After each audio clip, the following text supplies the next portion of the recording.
the president of South Africa shows up in the Oval. And first what happens here in SOT 40 is President Trump shows them video of what President Trump says are burial grounds in South Africa. Watch. Now this is very bad. These are burial sites right here. Burial sites. Over 1,000 of white farmers, and those cars are lined up to pay love on a Sunday morning.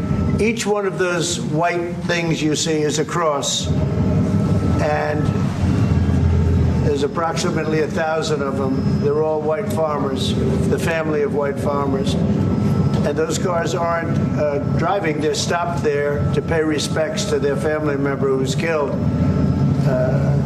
And it's a terrible sight. I've never seen anything like it. Now, this is the New York Times' description of this.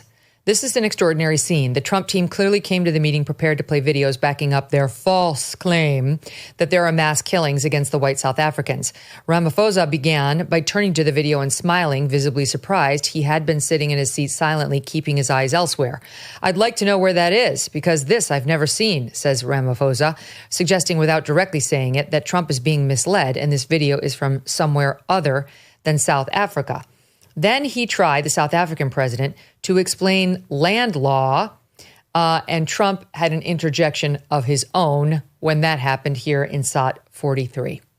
You've got to deal with the past. The government, and as your government also has the right to expropriate land for public use. And you're doing that. And we've never really gotten underway with that. And we are going to be doing so. You're taking people's land away we have not. From them. And those people, in many cases, are being executed. Yeah. They're being executed. And they happen to be white, and most of them happen to be farmers. Mm-hmm. And that's a tough situation. I don't know how you explain that. How do you explain that? They're taking people's land away. And in many cases, those people are being executed. And in many cases, it's not the government that's doing it. It's people that kill them and then take their land. And by the way, there's no question that in January, South Africa passed a law that makes it legal to seize privately owned land without compensation.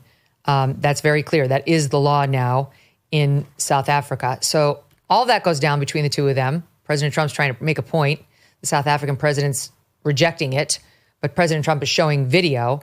And then this guy, I guess it's a professional golfer named Goosen, his last name Retief Goosen. He was brought along by the South African president. He's supposed to be a witness for him, but the more he talked, the worse it seemed to get for the South African president's claim that there's nothing to see there. Listen to him. I grew up in an area in South Africa that is a farmland area, Polokwane, and there is some issues up there. Obviously, my dad was a property developer as well as a part-time farmer, and some of these buddy farmers got killed. The farm is still going. My brothers run it, but it's a constant battle with farms trying to burn the farms down to chase you away. So it is a concern to try to get the water out. So does your family and your brother, do they feel safe on the farm? They live behind electric fences, try and be at night safe. But it is constant whenever you leave that something could happen. And there's nowhere to live. Both of them has been attacked in their houses. My mom's been attacked in her house when she was 80. So it is difficult.